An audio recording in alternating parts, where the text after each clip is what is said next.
Hi, I'm Ed again, and it's June. Jose Luis just informed me that it's June the 13th. It's Saturday, June the 13th. So it's not Friday the 13th, June the 13th, 2020. And today I want to, as in the last one I was kind of talking about, I want to get back to talking about my hobby horse. We've been distracted by this freaking coronavirus fear and news and all of that. And now the horrible racist shit that's going on in the United States is a distraction. So, and I want to do this thing I try to remind myself of, is to tell you, yeah, like my YouTube channel name says, I am an atheist, a long-time atheist. I guess like Ron Reagan, I could say I'm a lifelong atheist, but I did spend, as a kid, I lived in the country and went to a Catholic school, or a Catholic church. I attended on Sundays, and that was it. And I was forced to do the go to confession thing and the communion and all that.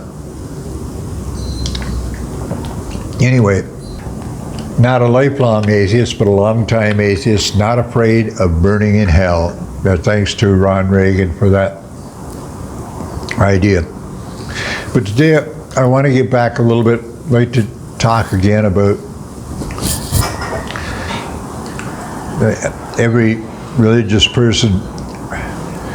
I'm not sure they like to talk about this, but I'm going to talk a little bit about Genesis, the first book of the Bible.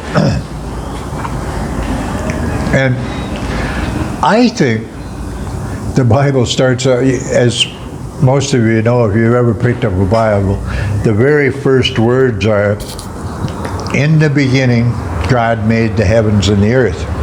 Now, the very first line, in the beginning, in my estimation, that is a lie. It can't possibly be the beginning, because there's somebody there already, so it's not the beginning. This God character supposedly is already there. So, I think the story was meant to, it's kind of like Once Upon a Time. I mean, if they'd have used Once Upon a Time, I wouldn't have an argument, because there was Once Upon a Time, it claims, just like the Three Little Pigs or whatever. But I'd like to question some of that Genesis story. First of all, the very first thing is, apparently this God guy was laying around enjoying whatever, or not enjoying, not doing anything really. And for some reason, he's, according to not necessarily the Bible, but what people say, Christians talk about when they refer to the Bible, God is eternal. He's been around forever, sort of thing. So I don't know how that happened, I guess by accident, but anyway, they say he's been around forever. Well, he'd been around for that long. What prompted him to decide that he's going to make a universe and an earth, and especially people? And I'm not trying to slam dunk anybody or anything, or it's a gotcha. I don't know what the hell's going on there. It just doesn't make sense. And then, according to the story, God decides, well, not only did he make this, and I don't know if he had a plan going here or not, it doesn't say anywhere as far as I can see. He didn't start saying, okay, I'm going to make this place, this cosmos, and I'm going to set it up for human beings I'm going to make in my own image, apparently, and all that. If that was going on, there's no explanation of that. There's no explanation anywhere in the Bible that seems to explain that, like God's motivation. So anyway, according to the story, he decides to do this. He makes the heavens and the earth, and then makes the earth particularly. He works on making animals in the oceans, and then decides, well, now I'm going to put somebody there in my own image. No, what was going on there? Why is it? It seems to be the whole reason for being of human beings, according to God, is so we can kiss his ass. I worship him, sort of thing. You know, oh God, you're wonderful, you're wonderful. So it seems, is that what this God guy wanted? And then, so he goes, okay, so I make a guy, and then he decides, I don't know, there was no conversation with Adam where Adam said, hey, you know, man, I'm lonely. Could you please make me a partner or something, you know, da-da-da. So God gets a brilliant idea. I have no idea where he got it. Oh, I'm going to make a woman. It's just like Adam, but a little bit different. And for some reason, between the two of them, designs them specifically so they can have sex. I mean, he doesn't really talk about that. I mean, there's no explanation that they both have genitals or anything like that, but we assume it. Adam's a man, Eve is a woman, and obviously we got it right because after that they start popping out kids. But I can't help asking about the motivation. Why did God do this? So then he goes, okay, now specifically he makes this Garden of Eden for the two human beings. Is the plan that these two people are going to live in this garden forever? Is that it? I mean, they came into being as adults. They weren't born as babies. So what's God got going there? Is he going to just, these two people are going to, you know, live in this garden forever, and that's it. And they're going to maybe worship me, God, or whatever. Does that make sense? That was his plan? Well, if that was the plan, why in fuck did he put this one tree in the garden? It says, okay, that tree, the fruit is, the tree is called, and the fruit, it's called the, excuse me, it's called the tree of the knowledge of good and evil. And it produces fruit that now I don't know what he explained to Adam and Eve. He didn't seem to explain anything. But he did tell, the book says, he did tell them, okay, here you are in this garden. Everything there's for you. Use everything you want. You know, it's all yours. But that one tree over there, you can't eat from that. And he doesn't really say why they can't. He says, surely you'll die if you eat from the tree. Now, I can't even, how could Adam and Eve understand what the hell he's talking about when he says die? What the hell does that mean? They've never saw anything or anybody die before. They're just here and they're alive. They have no concept of death. They also have no concept of right or wrong as far as I can figure. So anyway, what happens? Well, so he tells them you can do anything except eat from that tree, isn't it? So it was the plan that they were going to go on, they were basically going to live in this garden for eternity, with a tree over there that they couldn't touch, but everything else, there was fruit, there's other fruits and whatever provided for them, and there's animals and all that. And God seems to be telling them, look, everything is for you. You can dominate the whole world. And so I think we have to assume at some point that was God's plan. We're going to make a universe, and in this universe we're going to end up with a planet, and one spot on the planet, the Garden of Eden, as it came to be called, this one garden, I'm going to put 2 people in it, and they're going to live there forever. That was God's plan, and what? And he's going to lay around or whatever in heaven just watching them cruise through life, enjoying life or something. Well, what kind of plan was this? I mean, come on. 3 little pigs, it makes more sense than that. And of course, one of my favorites, Tinkerbell, she certainly makes a lot more sense than that.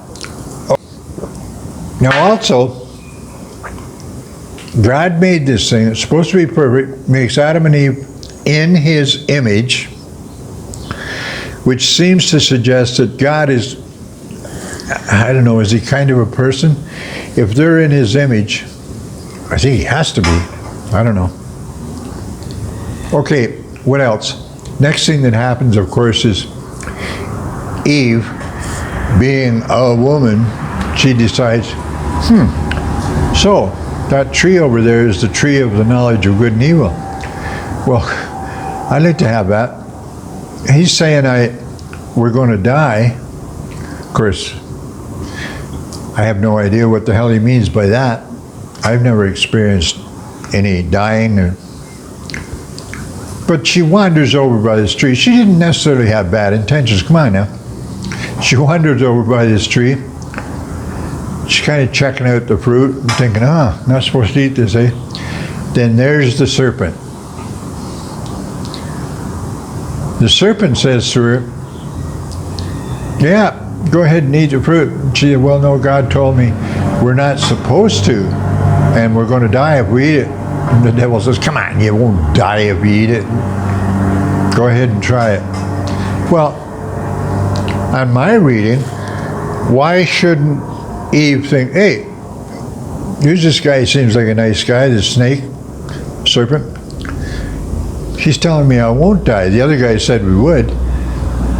But it doesn't seem likely to me that you're going to eat this fruit. It's going to kill you. So she eats the damn fruit, and the serpent's right. She doesn't die. Oh, okay. Then, of course, all the shit starts to happen because God is pissed. He is pissed off because he told them, don't eat that fruit. And Eve went and ate it. And then, of course, being a woman, she coerced Adam into eating it too. And so it's all her fault, the whole damn thing.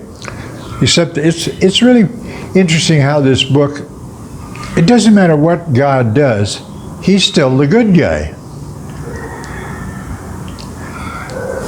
I mean, he made Eve so that, I mean, he's the omni guy. He knows damn well that she is going to go and eat that fruit from that tree. He knows what's going to happen. So what's going on? I mean, I don't understand. Why did he?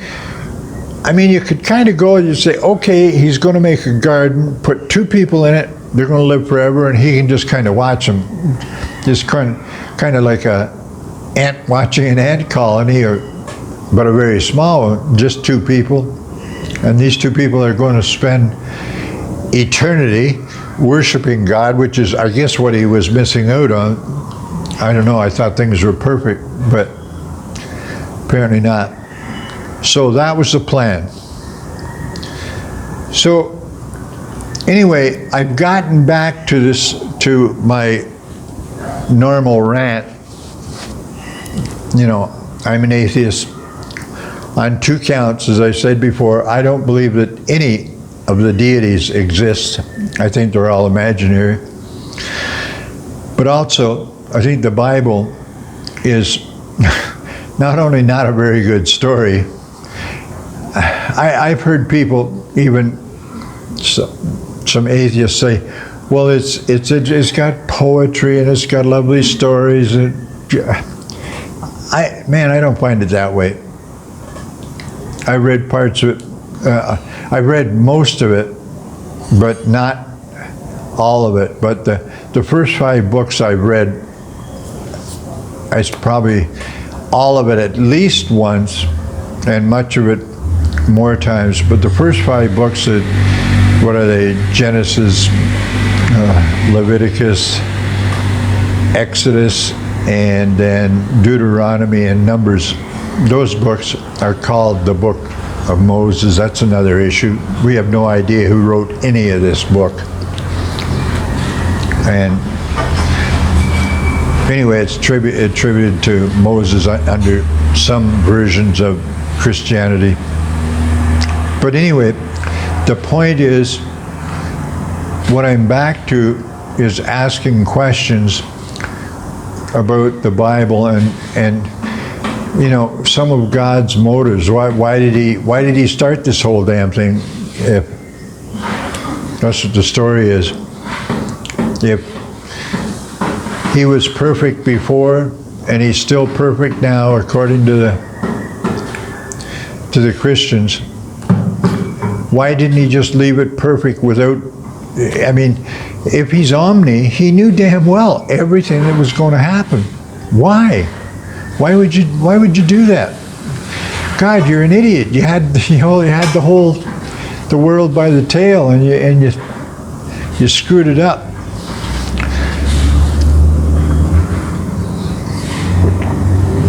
So, as I said to you, what did we say the date was? Saturday, 13th of June, 2020, and I want to repeat once again, I'm a long-time atheist, pretty much all my life, except when I was a kid and a young teenager. I can't remember if I believed any of that crap. I remember once I did I wanted a pony really bad, and I prayed for the pony and never got the pony, but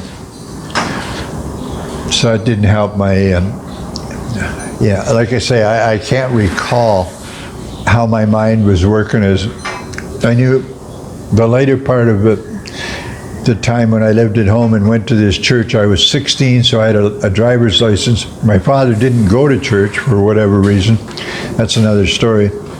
My mother did. So it was my mother, me, and 5 siblings by the time my youngest sister was born. So there's 7 of us. And I would drive him to work in this, to school, to church in this pickup truck, a 1953 GMC pickup. GMC or Chev, I can't remember which it was. So I have fond memories of that because I'm 16 years old and I got my license and I'm driving everybody to church and everything like that. So but the only point I got on that little bit of a tangent is that, you know, I can't remember what I believed. I mean, I obviously did not clearly believe in any deity or have any image of anything like that. But I did the rituals, you know, and the praying in the church. I remember even going and doing, if you're happen to be a Catholic, you'll know what I mean by Stations of the Cross. In our church, there was kind of pictures around the side of the church, the Stations of the Cross. I can't remember how many there was now. But anyway, I would go to each one of those. There's a holy picture, you know, of Jesus or something about the apostles or something out of the Bible stories, right? And you would pray. I don't know if there was strict instructions or it was kind of a creative thing. Anyway, you stopped at each one and you prayed. Not sure there was. We prayed to different people. You're supposed to, well, you could pray the Virgin Mary. You could pray to saints, different saints whose names I can't remember. Of course, you could pray to God, and you can pray to Jesus. And you weren't supposed to pray to the devil, so I never did that either. But anyway, so where am I at here? I'm okay. The whole, I mean, just looking at the first few pages of Genesis, how can you make sense of this? That what God was thinking, or whatever. I guess He's supposed to be able to think. So anyway, I think that's enough of that rant. My name is Ed. I'm a long-time atheist, not afraid of burning in hell. And as far as I'm concerned, God is imaginary. So is Jesus. He's a storybook character. And once again, I'm not afraid of burning in hell. And I don't believe there's a heaven. Even if there were, I'm not going to get there. Most of my Christian friends tell me that I'm going to get to hell, go to hell, if there happens to be a God. Well, I'm waiting. So that's it for Saturday, July the 13th, 2020. I'm Ed. Thanks for listening. If you're listening or watching, and I'll see you in another one. Bye. Hey, Jose Luis and I were just talking, and he's suggesting that what I should do is what I'm going to do right now. I'm just saying to you, if anybody's watching, I hope you have, and if you have any ideas about something that you'd like me to discuss, I'd be happy to. So just please drop a message in the what do you call the answers below, and give me your idea. And it's, you know, as you see, I'm a real old guy. I'm 80, and doing those things gets problematic for me. Especially my vision is so horrible. I can't read the computer and stuff like that. But anyway, I'm whining now, so just please send me your suggestions, or leave them below, please. Thanks.